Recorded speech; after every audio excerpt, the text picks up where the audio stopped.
Louvado seja nosso Senhor Jesus Cristo, para sempre seja louvado. Pela água do batismo, missionários somos todos, enviados do Senhor a construir um mundo novo. Estamos iniciando o nosso programa Refletindo Círculos Bíblicos. Que o Espírito Santo de Deus nos acompanhe nessa tarde, nos iluminando para nos abrirmos à presença da Palavra de Deus. Queridos irmãos e irmãs, hoje nós nos reunimos para conversarmos sobre os nossos, refletindo o 5º encontro nesse mês de julho, esse encontro que deve acontecer entre os dias 10 a 16 de julho. O tema deste encontro é: o Mestre nos mostra como amar o próximo. O evangelho que nós vamos refletir é o evangelho de Lucas, capítulo 10, versículo 25 a 37. Então você que vai preparar este encontro, você que vai receber esse encontro, pega a sua cartilha, dá uma olhadinha antes nesse encontro, prepara o ambiente, preparar uma mesa formada, se você tiver uma toalha verde, colocar sobre ela a Bíblia Sagrada aberta na passagem do evangelho de hoje, que é Lucas capítulo 10, versículo 25 a 37, E também, se tiver uma vela, colocar a vela para acender durante o encontro. Você, animador, animadora, abrir esse encontro, acolhendo todos com muita alegria, acolher os nossos jovens, nossas crianças, adolescentes, possibilitar que os nossos jovens e as nossas crianças possam fazer leituras nesse encontro, Nós trouxemos aqui o fato da vida, e esse fato da vida do mês de julho, o 5º encontro, que fala sobre o dízimo. Quem nos oferece é José Almeida, ele é da paróquia São Sebastião. Então, agradecemos o José Almeida, da paróquia São Sebastião, que nos enviou esse fato da vida, que muito contribui para a nossa reflexão. Então, se você quiser conhecer o testemunho do José Almeida, participe do nosso encontro, da nossa reflexão deste 5º encontro do Círculo Bíblico. E lembramos você, mais uma vez, se você não participa de nenhum grupo, ou se na sua comunidade ou na sua rua não tem um grupo de Círculo Bíblico, faça proposta, procure o coordenador da sua comunidade, propõe ele para a gente criar um novo encontro, ou retomar aquele encontro que existia depois da pandemia, ficou parado, Quem sabe a gente pode dar vida a este encontro. Irmãos e irmãs, rezamos a Nossa Senhora pedindo a intercessão dela para nós e para toda a nossas reflexões dos nossos encontros. Em nome do Pai, do Filho e do Espírito Santo. Amém. Ave Maria, cheia de graça, o Senhor é convosco. Bendito sois vós entre as mulheres, bendito é o fruto do vosso ventre, Jesus. Santa Maria, Mãe de Deus, rogai por nós, pecadores, agora e na hora de nossa morte. Amém. Então, o canto é Senhor, se tu me chamas, eu quero te seguir, um canto de entrada, canto muito conhecido. Nossa equipe também tem enviado para o grupo do WhatsApp as músicas que são selecionadas para aqueles que não conhecem, poder aprender, e partilhar com o seu grupo.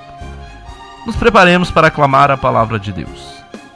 Dá-me a palavra certa na hora certa e do jeito certo, e pra pessoa certa. A palavra a ser proclamada nesse dia, nessa semana do Evangelho, é o Evangelho de Lucas 10, versículo 25 a 37. Rezamos, irmãos e irmãs. O Senhor esteja convosco, Ele está no meio de nós. Proclamação do Evangelho de Jesus Cristo, segundo Lucas. Glória a vós, Senhor. Um especialista em leis se levantou e, para tentar Jesus, perguntou: Mestre, o que devo fazer para receber em herança a vida eterna? Jesus lhe disse: O que é que está escrito na lei? Como você lê? Ele então respondeu: Ame o Senhor teu Deus com todo o seu coração, com toda a sua alma, com toda a sua força e com toda a sua força, e ao próximo como a si mesmo. Jesus lhe disse: Você respondeu certo, faça isso e viverá. Mas o especialista em leis, querendo justificar, disse a Jesus: "E quem é o meu próximo?" Jesus respondeu: "Um homem ia descendo de Jerusalém para Jericó e caiu nas mãos de assaltantes, que lhe arrancavam tudo e o espancaram. Depois foram embora e o deixaram quase morto. Por acaso, um sacerdote estava descendo quando viu o homem, passou adiante pelo outro lado. O mesmo aconteceu com o levita. Chegou ao lugar, viu e passou adiante para outro lado. Mas um samaritano que estava viajando chegou perto dele, viu e teve compaixão dele. Aproximou-se dele e fez curativos, derramando óleo e vinho nas feridas. Depois colocou o homem em seu próprio animal e o levou a uma pensão, onde cuidou dele. No dia seguinte, pegou 2 moedas de prata e as entregou ao dono, recomendando: "Toma conta dele. Quando eu voltar, vou pagar o que ele tiver gasto a mais." E Jesus perguntou: "Na sua opinião, qual dos 3 foi o próximo do homem que caiu nas mãos do assaltante?"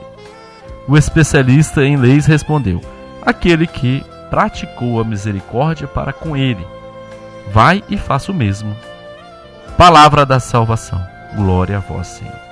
Irmãos e irmãs, esse momento é o momento de nós partilharmos a palavra de Deus. Então, nossa cartilha traz 3 reflexões, 3 perguntas para provocar a nossa reflexão. Então, se abra a reflexão, você que pode contribuir, né? Você que gosta de rezar, que quer partilhar, partilhe a sua experiência. O que ficou guardado desse evangelho para você, o que você pode retomar, né?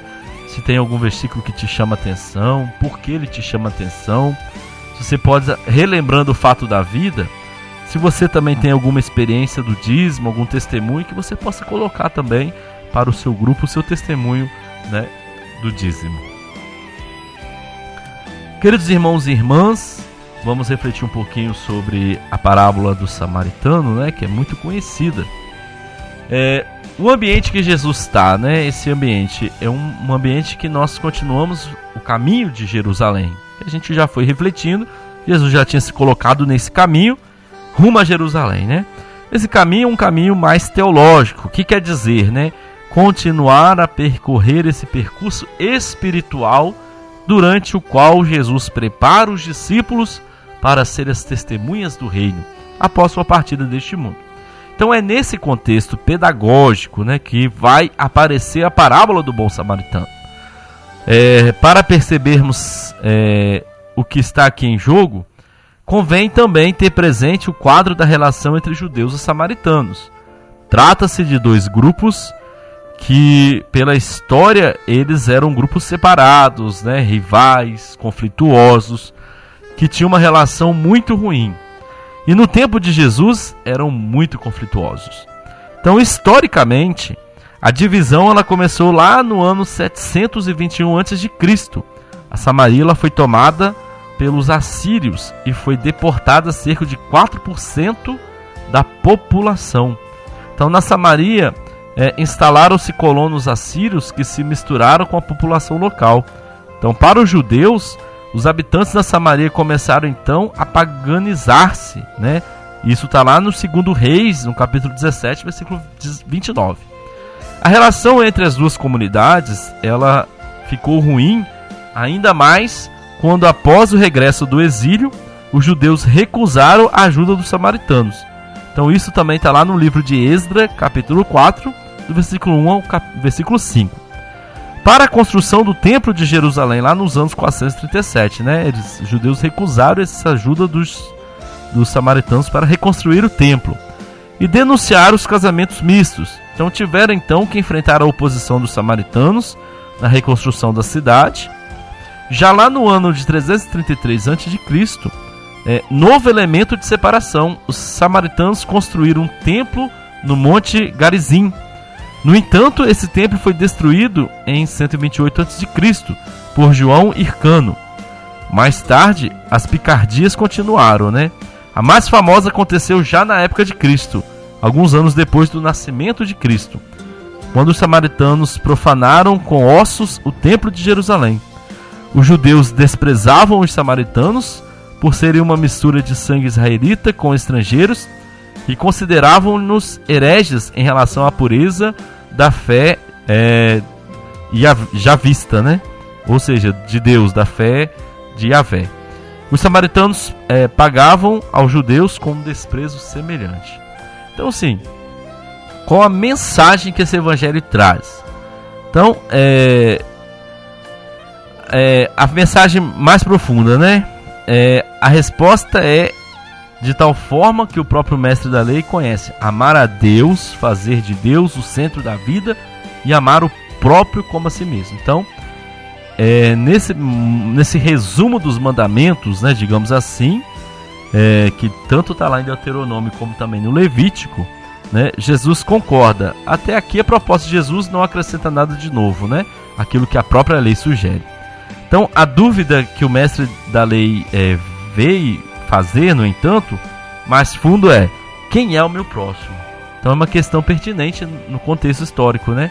Na época de Jesus, os mestres de Israel discutiam precisamente quem era o próximo. Então, naturalmente, havia opiniões mais abrangentes e opiniões mais particularistas e exclusivistas. Mas havia consenso entre todos no sentido de excluir de categoria próximo os inimigos, de acordo com a lei. Então, de acordo com a lei, o próximo era apenas um membro do povo de Deus. Agora, Jesus, no entanto, tinha uma perspectiva diferente dessa fazedores de opinião de Israel, né? É precisamente para explicar a perspectiva de Jesus que ele conta essa parábola. E aí Jesus diz, né? O meu próximo é aquele que está ferido, abandonado, necessitado de ajuda. E isso é assim, um escândalo para os judeus, né? Mas Jesus apresenta então esse momento importante.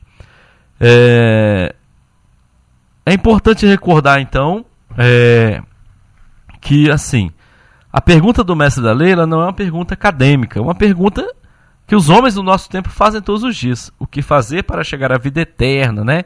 A vida plena, fazer para chegar na felicidade. Como dar verdadeiro sentido à vida. Então a resposta eterna é: faz de Deus o centro da tua vida, ama-o e ama também os outros irmãos. Trata-se, portanto, de fazer com que o amor percorra as duas coordenadas fundamentais da nossa existência: a relação com Deus e a relação com os outros homens. É por aqui que passa, então, a nossa realização plena. O que é isso de amor ao próximo, né? Até onde se deve ir? É preciso exagerar? Então não se trata de exagerar. Trata-se de ver em cada pessoa, sem exceção, um irmão e de lhe dar a mão sempre que ele necessitar. Qualquer pessoa ferida com quem nos cruzamos no caminho da vida tem direito ao nosso amor, à nossa misericórdia, ao nosso cuidado, seja ela branca ou negra, portuguesa ou ucraniana, cristã ou muçulmana, portista, esportiguista ou, enfim, né, fascista, comunista, pobre ou rica.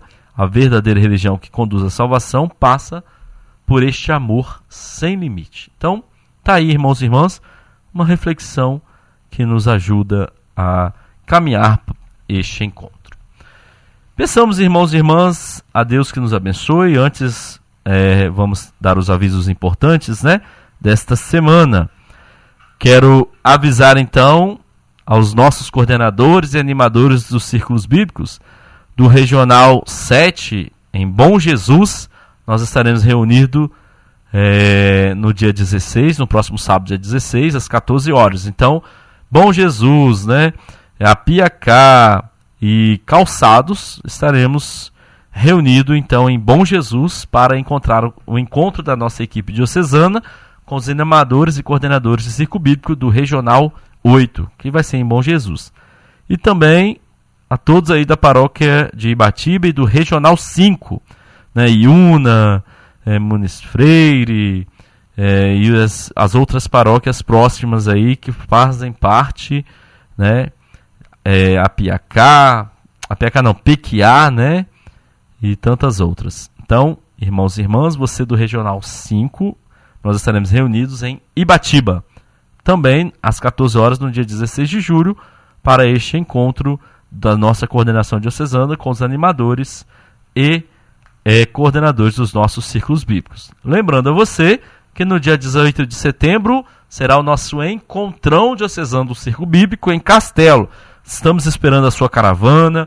Você e o seu grupo de Círculo Bíblico vai organizando com a sua paróquia o seu ônibus, a sua van, né, para estarmos juntos. Esperamos aí 5.000 pessoas no Castelão para uma grande festa da força da Palavra de Deus, que, como você já sabe, esse ano tem o tema "O Senhor teu Deus está contigo por onde quer que andes", né?